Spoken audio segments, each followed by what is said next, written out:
Hello, everyone. This is Desiree Baccus, N3DEZ, and this is my second video. I wanted to go over, before we get into like real deep dives into public relations and how we can amplify amateur radio, I wanted to go over some of just the core basics of what PR is. And so the very first thing that we need to keep in mind, that is the very basis of public relations or communications when we're amplifying another organization, is to remain positive. So there will be times that you will be baited into conversations that might make you want to respond in a negative light or not as a positive light as it needs to be. And so what I say to that is just take a step back and remember your focus is bigger and your message and your messaging is bigger than this one conversation. So always try to keep that positive, focus, be that positive light, even if you have to, over accentuate the positive.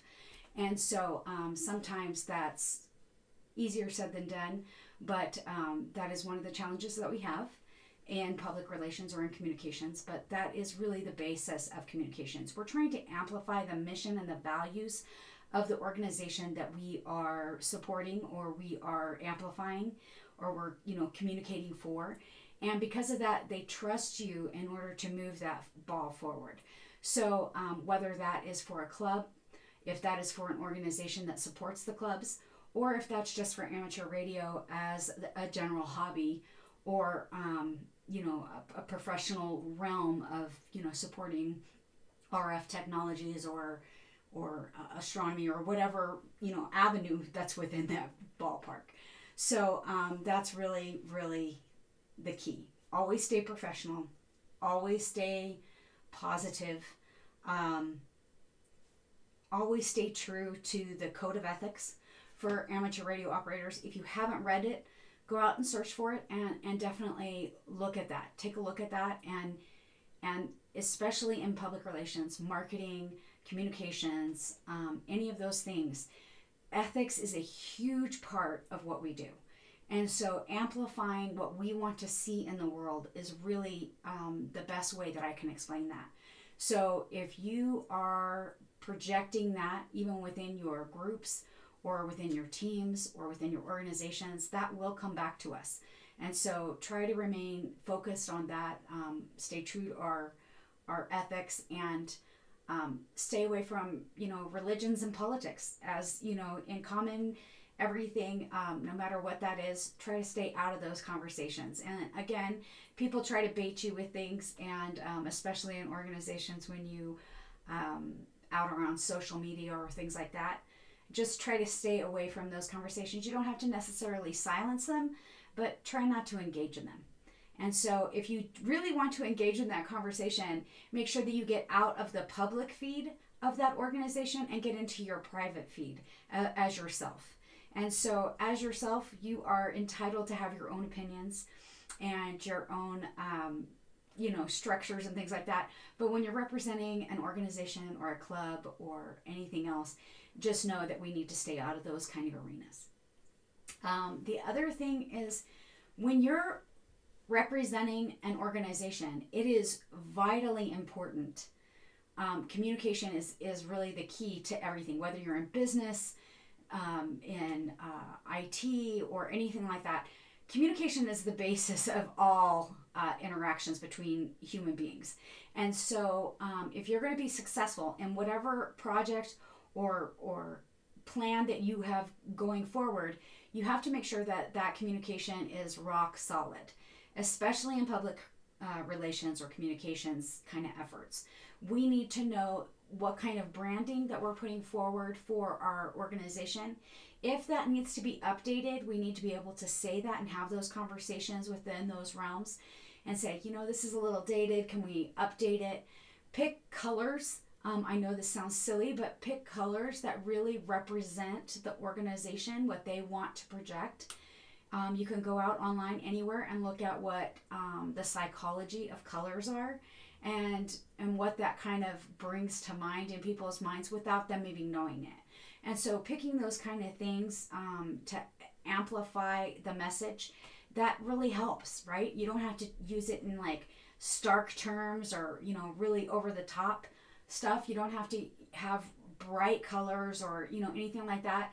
It just needs to be something that can be used over and over. So the same color schemes, the same colors. It doesn't have to be an exact color, you know, thing, you know, an exact color. But if you want it to be, it can be, right? It depends on how professional your organization wants to be, and that makes sure that that's really advanced marketing or public relations. And I'm not sure that you need that at this level, at the, you know, like a club or even an organization level within amateur radio. That would be something like at NASA, right? The meatball. It has to always be this certain color blue. It has to be always this certain color red, because that is their logo. ARRL. It is a national organization or association that needs to be exactly this color, exactly these things. So the Pantone colors, they have to be exact. But we don't have to get to that level here at this, you know, like a club or an organization or even a team kind of effort. But whatever you pick, go with that, right? So if you're going to do an event, and then pick a color or a color scheme for that event, and then encourage people to participate by wearing those colors. And that drives excitement and that kind of thing too. But it also brings to mind each time they see that color pop up, whether it's teal or blue or green or whatever, it will bring to mind your organization. And that's what you want. You want it to keep continuously amplifying your message even when you're not there. So when it comes to mind, or they pick that shirt to wear out of their closet, then it's like, oh, I know that color. That's, you know, that's them, and pick that. So check the logo. Again, with the logos, try to use something like I've got down here, or I guess over here, the N3DEZ logo. It's a circle, or use it as a square. One of the two. When you use something that is a rectangle, it doesn't always work well when you post it to social media. So when you're doing your finance campaigns or your donations or your events, and you're trying to amplify that, and you put your logo out into that space, it's going to cut off the sides. And so it's very, very difficult to do. Making a round logo is very, very easy. You can definitely easily do that. A square one's very easy. If you want to put your theme around the outside, or the full name of your organization around the outside, or the outside your name, and then at the bottom your city and state, you can do that too. Whatever you feel really represents and exemplifies you, and so, or your organization, you know, do that. I would encourage you to create one for yourself, and then also one for your organizations that you support. So not all organizations are going to want to update their stuff, but you can always talk to them about why it's important. And then maybe that might change their mind, and they can do something that's similar to what they already have, and then it complements itself, right? So you don't have to change it all, but maybe just have an addition that's similar to it. If you're not very good at graphic arts or don't know how to do any of that, that's not my specialty. But there's easy places to go that are really inexpensive, like Fiverr. But there's tons of those kind of places where you can, you know, contract out to get somebody to do a little bit of work for you, and they can be in other countries and everything else. We don't have anything that's proprietary, that's like NASA, that you don't want to send out to, you know, a different, you know, place or things like that. At this level, you can do any of that. You can do it for yourself and have that delivered right there at that inbox, and then you would go there to pick up the stuff. They give you different kind of source files, you know, even to what kind of source files you want. I try to say limit your color scheme. Like even mine over here, the N3DEZ, it has a lot of colors and a lot of busyness to it. So when you try to reproduce that, like on a t-shirt or something, it's going to be more difficult because you're going to have way more colors to add that all cost. So try to do something that's in black and white, or maybe just black and white in one color, and or two different shades of blue, or a teal and a blue, or whatever your color scheme is. Try to stick to like 2 colors, 3 at the max. And that'll keep your costs down when you're trying to reproduce it, whether that's for stickers, your any of the things that might generate money for you guys later on. So that may not be in your budget right now, but you never know where you're going to grow. So keep that kind of in the back of your mind, right? Something that's going to be easy to reproduce and doesn't have a lot of busyness to it. My design has a lot of busyness to it. So when you try to use an embosser with something like this, it wouldn't necessarily all come out.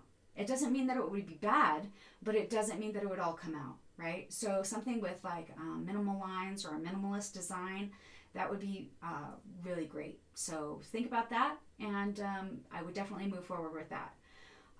Also think about putting your logos in your signature line, in your emails, even to your teams, to the group when you send them out to, as the secretary, help them to figure out what a signature line is and how to build that. And then have your board of directors all put that in their signature line. So when they're talking, they can utilize that signature line as the group, right? So when they're talking as a professional life, they would have a signature line that would be their professional life.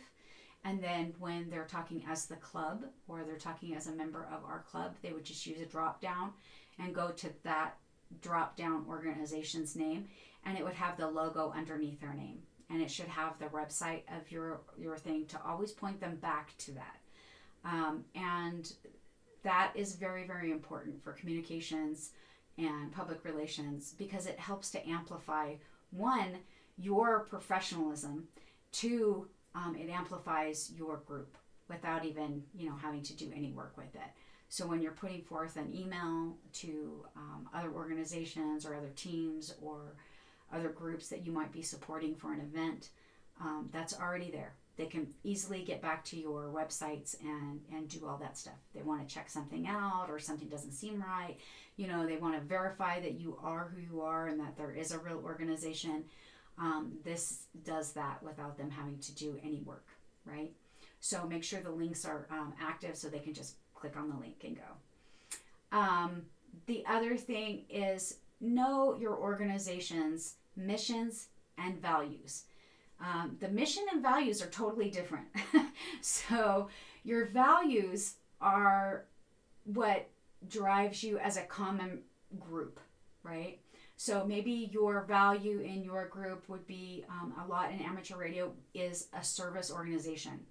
And so if that is the case, and that's one of the core values of what you guys are projecting, that's easier for you to then focus on that when you're doing public outreach for them.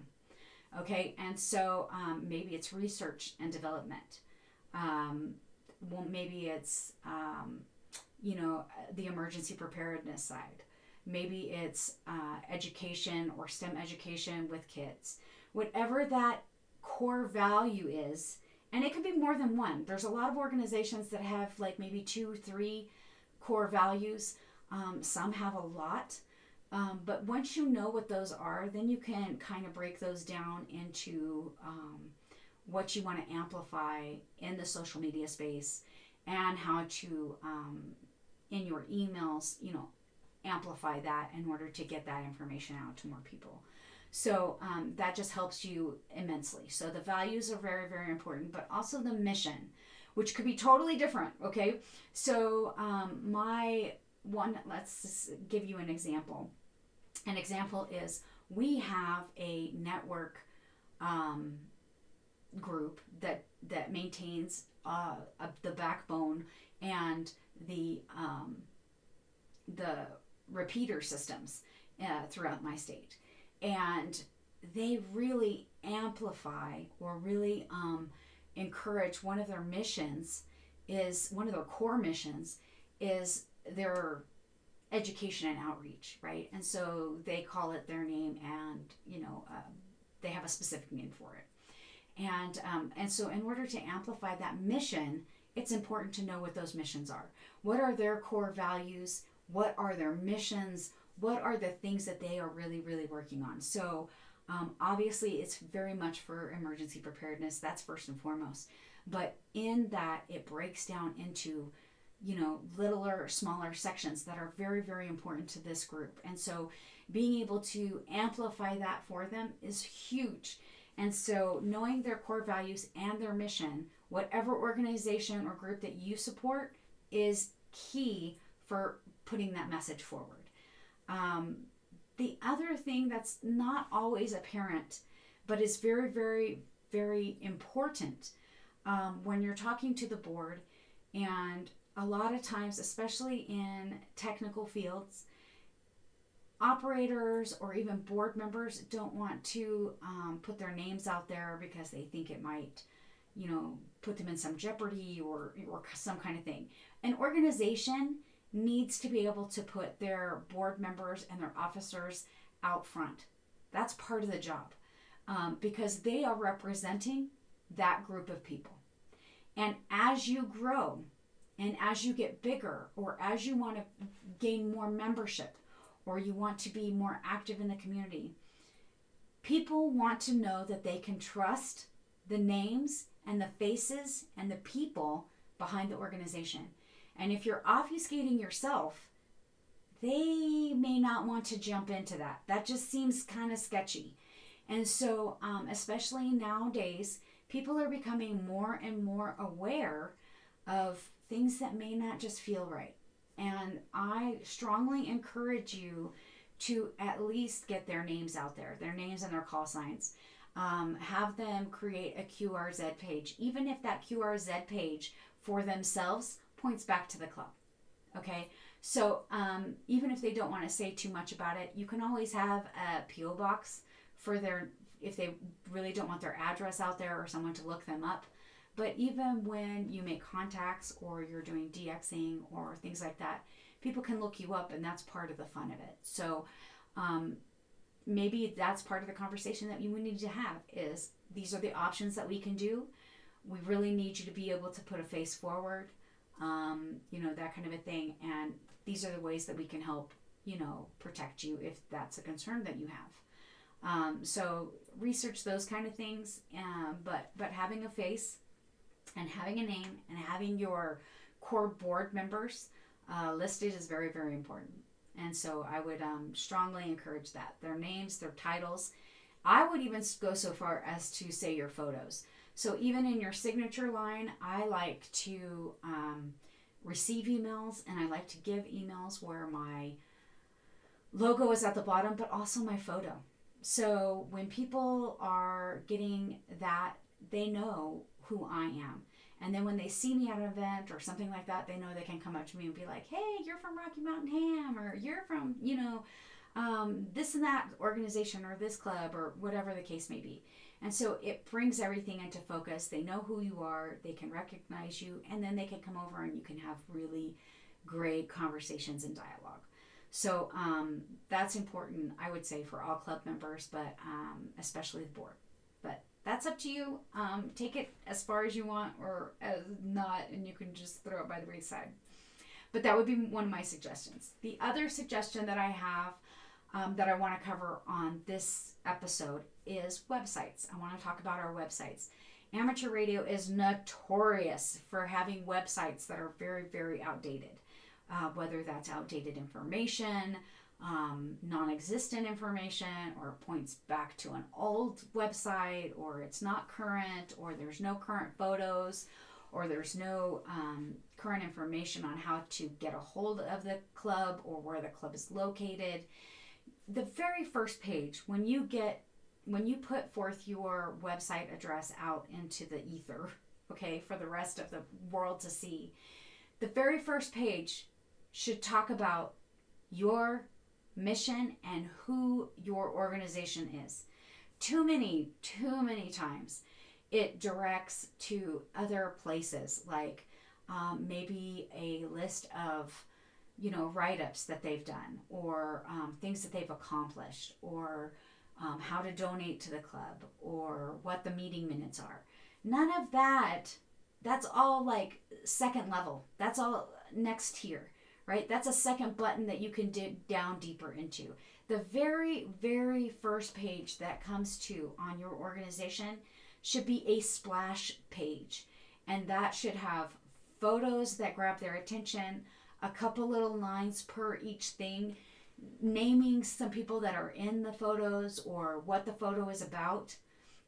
Try to make it very inclusive by having metadata tags on it, like what's going on in the photo, that kind of stuff. Put those things out there, and then also have a brief, not necessarily a dissertation. I am very verbose, so I talk too much. I have too many words in my stuff when I write. Making it shorter is sometimes better, and especially in this kind of a scenario.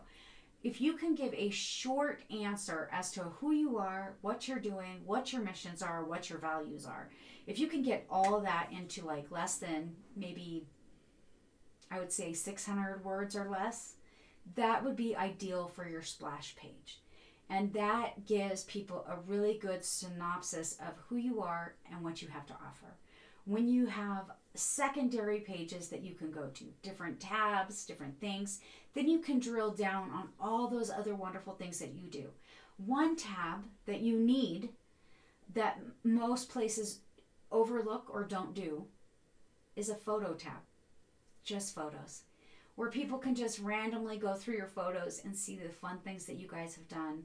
Whether that's just meeting for your meetings, everyone sitting around a table, all the faces in a Zoom call, that kind of thing. It shows how you guys get together and what you do. A lot of organizations get outside and they do things.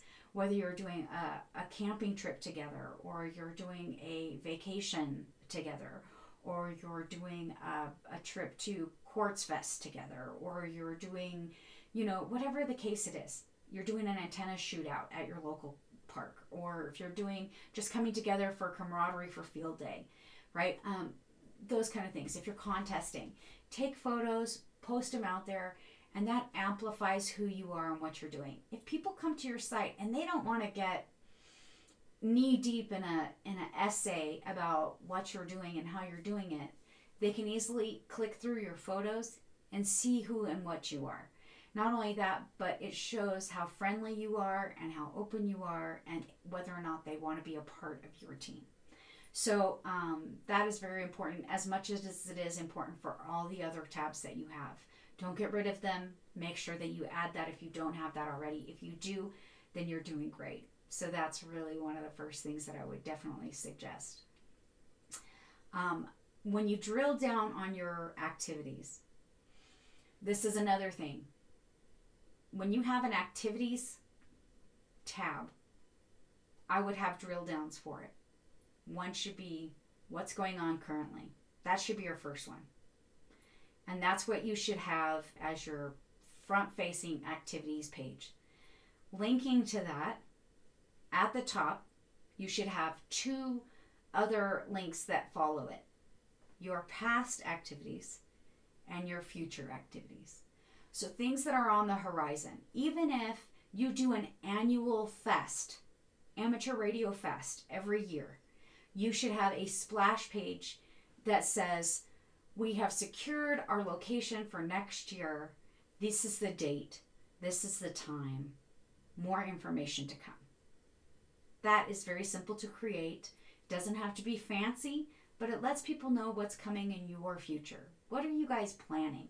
What are your, we're going to do field day. Field day is this day, this month.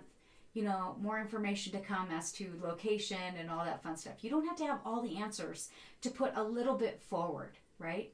So that's important.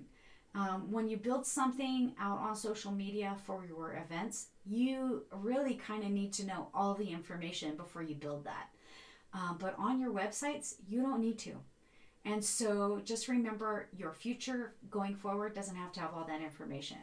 Now, when you do an event, afterwards, there should always be something that's captured after your events. You put a lot of love and effort and time and consideration, and your people volunteered all these hours and they did whatever it was, whether it was a barbecue or an antenna shootout or whatever you do after it. Make sure you do a small write-up, even if it's just one photo that you add to it. It doesn't even have to be a photo from the event. Obviously that's better, but it doesn't have to be that. It could be something very generic, right? Like a file from out on Facebook or out on the websites or something that you just grabbed from the internet that you place on there to say that you guys got together and did something.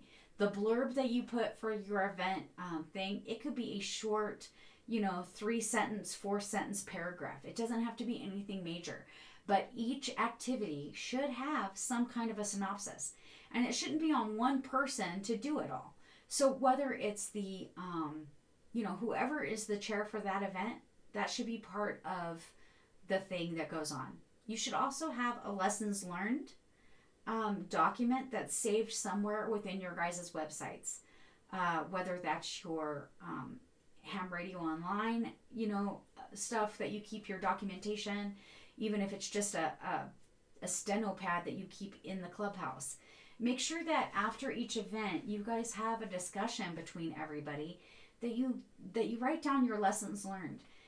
Because even a new person coming in, let's say you've had the same group of people running this show for 50 million years, and it is well tuned. You would think that nothing could be learned by it, but you would be surprised. When you have a new person that joins the group, they see through a different set of lenses. And when that happens, they have some ideas that might make it even better. So something as simple as, hey, if we had a sign that was put up on the wall of a man and a woman and the bathroom arrow pointing to where the restrooms are, no matter where you were in that, space, you could see easily to find the restrooms. That might just be something super, super simple that could be easily, rectified and done very simply. And that's something that could be rolled out every year. So, but you don't know if you don't ask. And so I would definitely ask, and then review those before the next event, especially on the annual ones. Review that document and just say, hey, do we want to run with this? No? Okay, no problem. Do we want to run with this? No, no problem. Okay, this, oh, that's a great idea. Let's do that. That kind of a thing. What worked? What didn't work? What would we like to see more of, and what would we like to see less of? Oh, God, that was a lot of work. It worked out great, but it was just too much work and we were all exhausted. Like, how can we tone that down and make it more manageable for our team, right? So things like that, those are great conversations to have. So definitely have those kind of things after your events. I would strongly suggest that. And at the beginning of, starting for the next year to plan for your next event. The other thing is to make sure that you have a list of your offerings. What does your club offer? What do they bring to the community? Would they be willing to help out with, the jamborees on the air? Would they be willing to do some public support for parades? Maybe you guys aren't able to do that. Maybe you guys want to be able to have other groups join you for camaraderie for your summer picnic. Maybe that's for the, different things for different reasons. What is it that you guys offer? What do you bring to your community outside of your club, right? There's camaraderie within the club, and that's definitely your partnerships and that wonderful amateur radio feeling that you get within your group. But how does that extend beyond those four walls of your club meetings? So what are the offerings for your group? And each group has a different set of offerings. So make sure that those are listed on a tab or on an activities, kind of a drill down kind of a thing. Talk about your membership. How do they become members? How welcoming are you? That kind of a thing. What would you like to see? We're really encouraging STEM education and would love the opportunity to get into the schools and be able to teach high school level children how to do a fox hunt.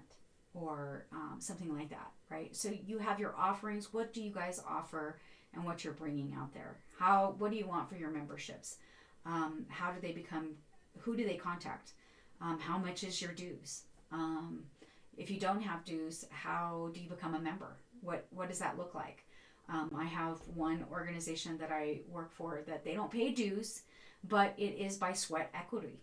They have to do 3 service-oriented events each year to remain an honorary member of this group. And everybody does it, and they love it, and it's very respected. So on that, you can also have a donations page. If you're a nonprofit, talk about that. Talk about how you're a nonprofit and why you're a nonprofit. How did you become a nonprofit? What value do you bring that makes you eligible to be that nonprofit? And with that, how can we donate as a just a general citizen? How can we donate to help sustain you, right? And so what kind of matching grants do you guys have? Do you have the local grocery store owner? Did he say, oh, I'll give you $500 and I'll match, $500 in donations? And so that kind of a thing. List those things under your membership stuff and let people know what that is, what that looks like. Again, also have a calendar. Put a calendar out there, and a lot of people at the beginning of the year, they clear out the calendar so you can't go back. I strongly encourage you not to do that. Have it keep going, because you want to be able to go back and see how you've grown and what activities you used to do and what you do now. As your memberships ebb and flow, you might have more capabilities to do things some years than others, but other things you can find out, well, that was really fun, or I really enjoyed that, or I really missed this kind of activity. But if you don't have an archive where the community can see it, it's hard for them to then have that buy-in. So I would strongly encourage you to have a calendar that's out there and to post your things that are coming up. If things slip or they slide, or if it's not kept up and it's not 100%, try to keep it up, but we're all humans and this is all volunteer. So do the very best you can, but at least get it out there and then keep it out there. That would be my suggestion. On social media, let's talk about that. So on social media, I would strongly encourage Facebook, and I would strongly encourage YouTube.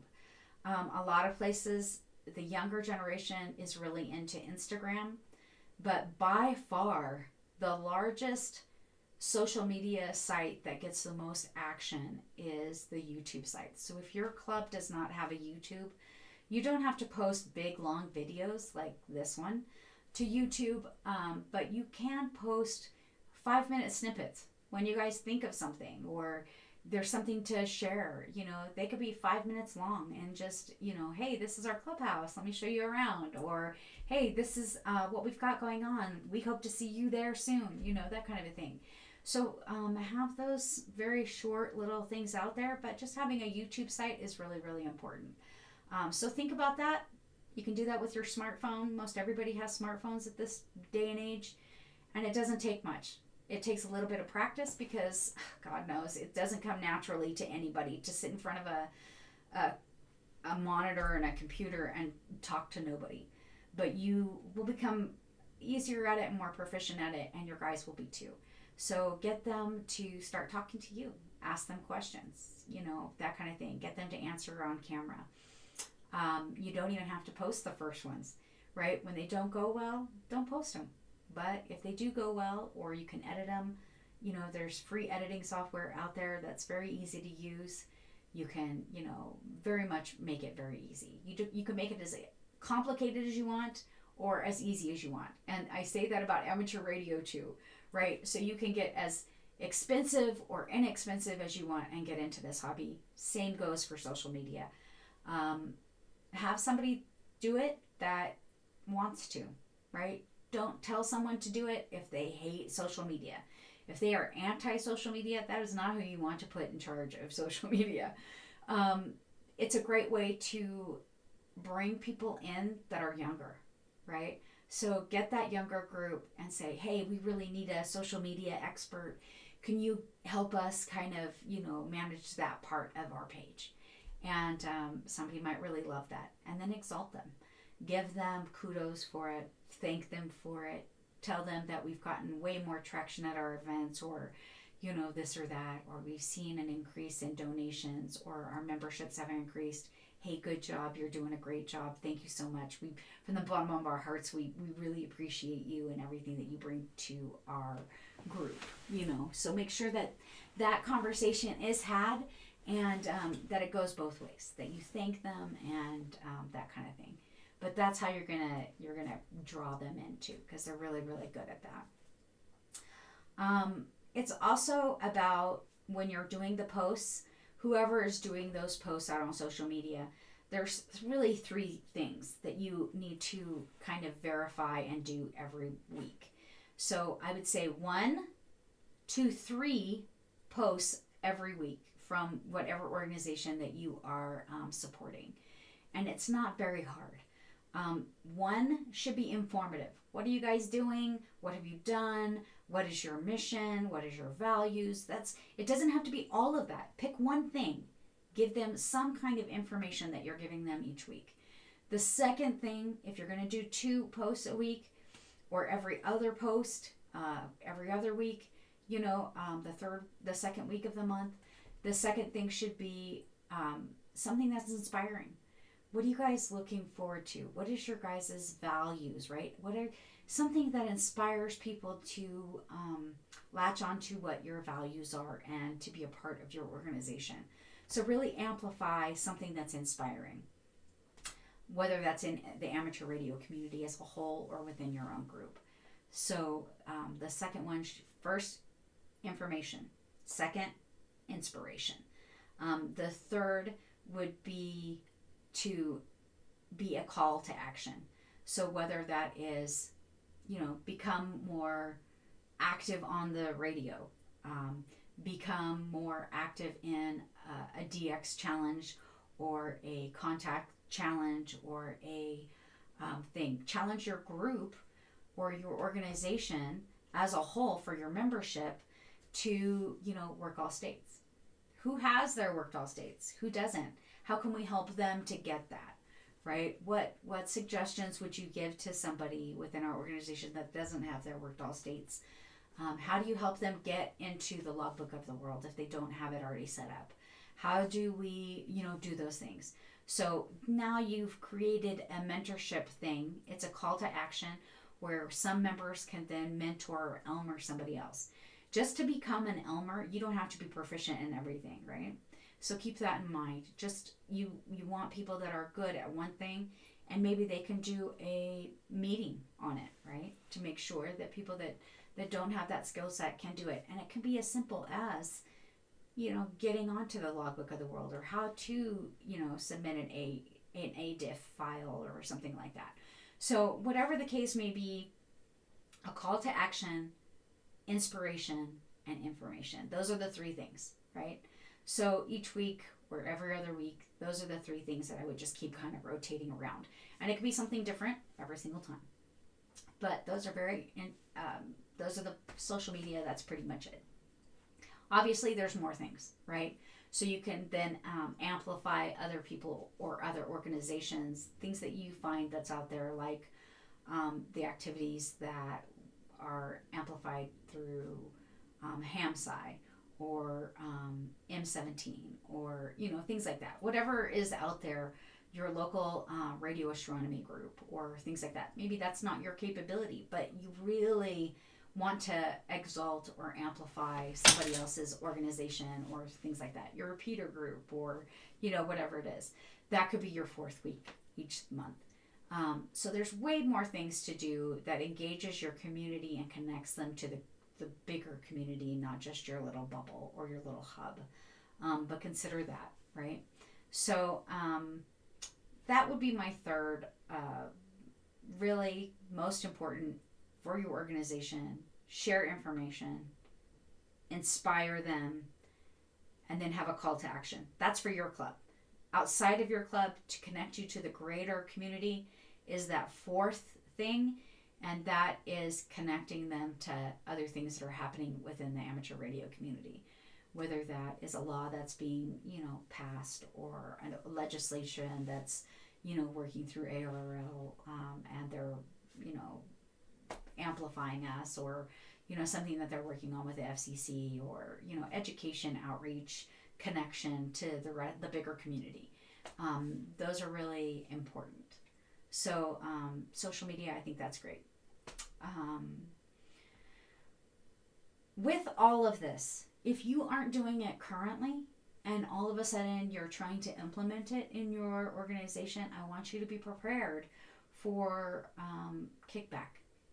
And a lot of people get, oh my gosh, so-and-so is negative about it and I can't get any traction and all this other stuff. Stop.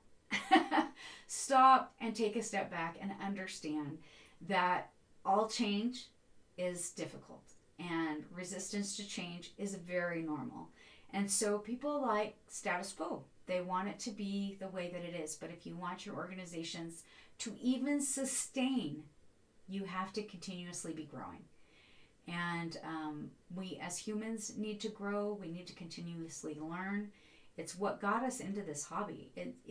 It mentally stimulates us and keeps us active.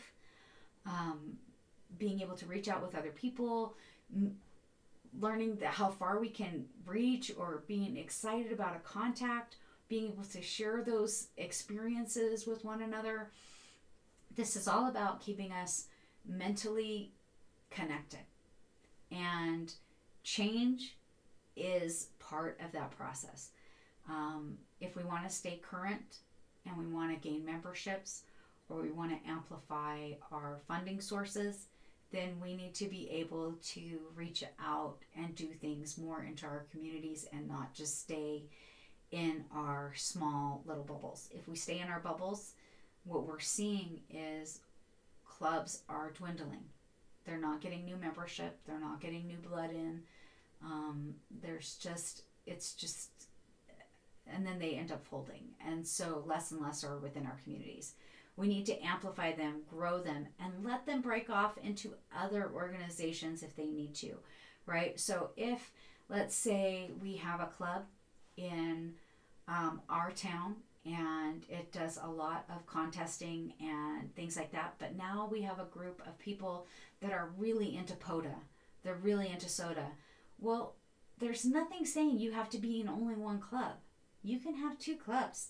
So break off and have a soda or POTA club and let them come back to the monthly meetings. Let it be an offshoot from the main club or whatnot.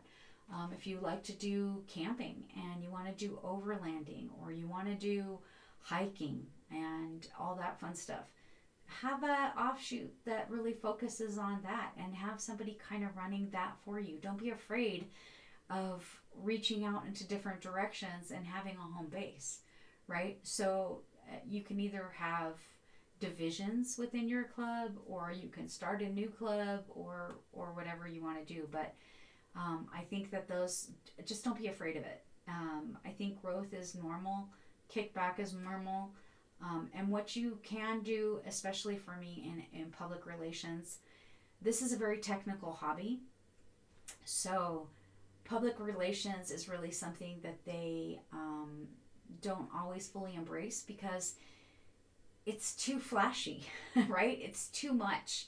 And they just want to sit and they want to be the brilliant, amazing engineers that are creating and building and connecting in that fashion. And that's okay.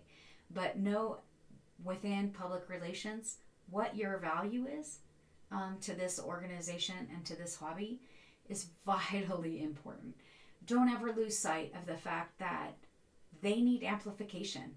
So they have a wheelhouse and a plate for amateur radio. If you compare your plate to somebody else's, it's totally going to look different, right? So mine might be porcelain, and it might have a lot of ornate inlay in it, and it might be a very beautiful plate that you would put on display. but it's pretty strong. But somebody else's plate might be a paper plate, and it may be a little bit bigger than yours, but it may not hold as much because they're just their professional plate is so much stronger, right? But in amateur radio, we know plenty of people that have plates that are bigger or smaller than ours, stronger, sturdier, weaker than us. That's part of the wonderful diversity that we have. Public relations is being able to amplify every plate and every person and realize that we all have a superpower, and being able to tap into that, to see it, and to be able to amplify that for them when they can't. So some people just are brilliant, and they are very organized, and they are very attuned to certain parts of an organization, and so they run it well, and they've been a president for years and years and years, but they don't know how to amplify their group and what they're doing. Don't be afraid to have somebody come in that does public relations or that does marketing for you. That is a huge vital asset for you. So a lot of times we get stuck on the thought of sales is what really grows an organization, and it's not. It is marketing, and it is how we amplify ourselves, the confidence that we have in our abilities and in our groups, right? So what we project out there may not always be the case of what is exactly inside. It's the perfect picture of who and what we are. Point in case, I worked for NASA for 15 years, and a lot of our events were chaos up to the moment that a broadcast went live. And it's, oh my gosh, this isn't working. We're trying to get this on. We're trying to get this figured out. This, oh my gosh, I never got this slide deck from this person, and the meeting's going to start in 15 minutes. It's trying to get that information, get it pulled into the computer, getting it put up on the screen. And when the meeting starts, it looks flawless. And that's kind of what social media does, right? So there might be some within the organization that these personalities just don't click, right? No big deal. It doesn't matter. Are they absolutely excellent in what they do? Are they excellent in the jobs and the roles that they play? Then it doesn't matter. It's okay. We're all working toward the same goal, the same values. How do you get back to that base? How do we get back to that respectability amongst us all? And then amplify that, right? Amplify that in our meetings, amplify that in our efforts and what we've got going on. Make sure that you're able to put people out there on a pedestal in front of the rest of your community. Thank you, Joe, for all the wonderful finance, management that you do for us. You did a really excellent job at our field day activities, gathering all the funds and getting it, situated. It was great. So-and-so, you did an amazing job with, setting up that event and being the chair for that event and getting all the volunteers and corralling all that. Susan, you were amazing at orchestrating that Boy Scout or Girl Scout contact and getting the groups and having us, get another club to do another one so we could do a club to club and a, Boy Scout to Boy Scout troop connection or Girl Scout to Girl Scout troop connection amongst the states or something. All these things are out there. All those things are opportunities. If you know somebody that's kind of out on the fringes, think about what their superpower is. What do they bring to the team? Let's say they're the only person that you know of and they're really into camping, really into RVing. Ask them to create an event for your group that everyone can go out and go to a nice camping spot. Where's your favorite camping spot that's close by, that people could get to? Do they have campsites that have more than just the RV? Can they set up a tent? Invite everybody to do it one weekend and have them chair it, right? Now all of a sudden you're tapping into what they really love to do, and it strengthens your club even more. So don't be afraid of doing that as well.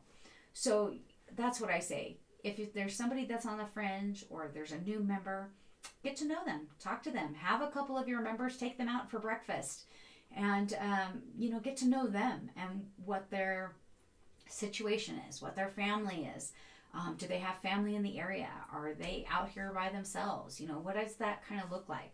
Get to know those new people. It's called fellowship, and that's really a lot of what amateur radio is. How connected are they in amateur radio? I don't care if they've been doing it for 50 years.